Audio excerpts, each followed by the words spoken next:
I'm Corazoni Alma, and I'm super excited to be participating in my first Smac event. Today, I will be answering some questions that were submitted about my channel. Question 1. I find this series very unique, especially with its sitcom genre. Could you share a glimpse of the origin of this idea and overall creative and directing process?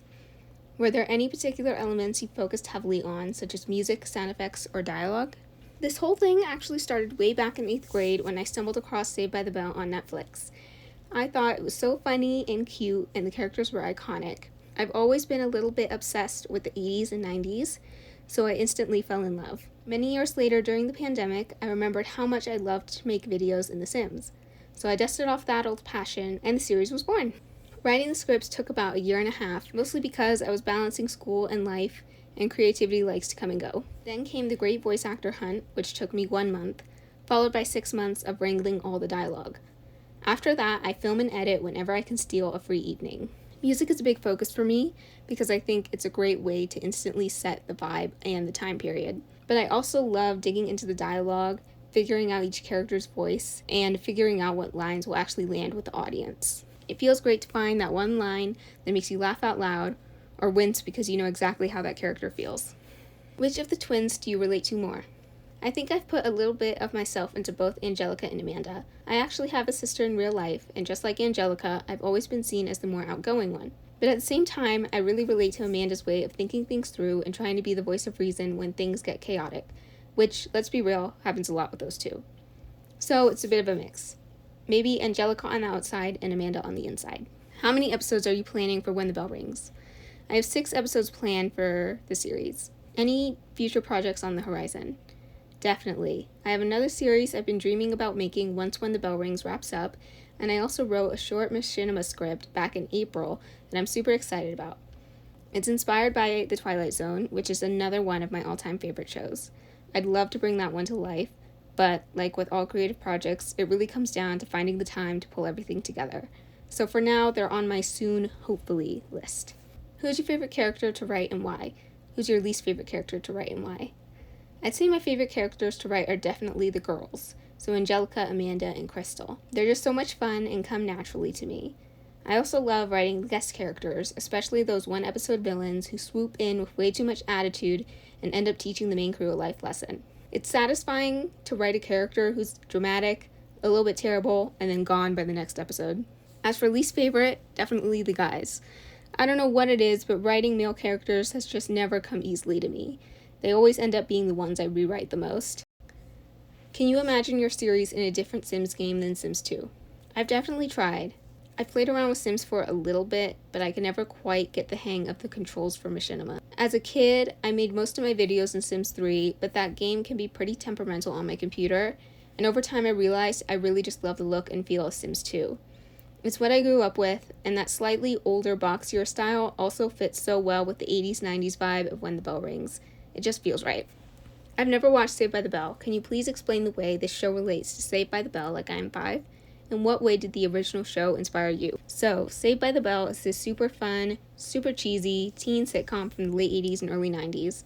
It's all about a group of high school friends getting into silly situations, learning life lessons, and somehow managing to make it to class on time. The characters in my show are loosely based on the originals, so there's the nerdy goofball, the popular girl with a heart, the troublemaker, but I made sure they're not exact copies. Some of the episodes start off similarly to my favorite Saved by the Bell plots, but then they take their own twists. And a lot of the time, I'm just leaning into classic 80s, 90s sitcom tropes because I love that era so much. So really, Saved by the Bell gave me the perfect starting point, but from there I made it my own. I love your filming style and the way you edit your series. Did you have any inspirations or anyone that inspires you to film? First of all, thank you so much. As for When the Bell Rings, I've definitely paid close attention to how the original Saved by the Bell and other 90s sitcoms were edited. As for general editing inspiration, I'm a big fan of the White Deer and FLX Pictures. Their videos are so well put together and fun to watch. I always feel super inspired after watching their work. I also love the editing style of older Disney Channel shows and movies. I'd love to incorporate more of that style into my future projects. I've actually always dreamed of adding little Lizzie McGuire style animated segments, but I haven't quite found the right place for them yet. What's your favorite genre to direct and why? I do love working with comedy because it's fast and snappy and fun, but I'll admit that writing it always makes me a little nervous because I'm like, what if no one laughs? So while I appreciate the energy of comedy, I really loved working on my Beauty and the Beast video. It was more dramatic and dreamy, and I got to dive into a more whimsical side of storytelling. Building those sets and finding all of the right costumes for the characters was a lot of fun, and it felt like I could really take my time and soak in all the details without stressing over punchlines. I'd love to do another fairy tale someday, it's just figuring out which one I want to dive into next. How do you handle writer's block or creative burnout? When I hit writer's block or start feeling burnt out, I usually cry and then take a step back from whatever I'm working on for about a week. I don't like to force it because pushing through just never really works for me. Instead, I try and soak in other creative things like music, movies, shows, or other machinimas. Sometimes you have to engage with art to get inspired to make art. I also try to focus on my other hobbies like drawing or sewing, baking, playing piano, anything that lets me be creative in a different way without putting pressure on myself. What's your process for developing believable, complex Sims characters? I'll admit that I struggle with this sometimes, but what really helps me is making a detailed character sheet for my main characters. Even figuring out things like their favorite movie, music, or what they'd order at a coffee shop could really tell you so much about who they are.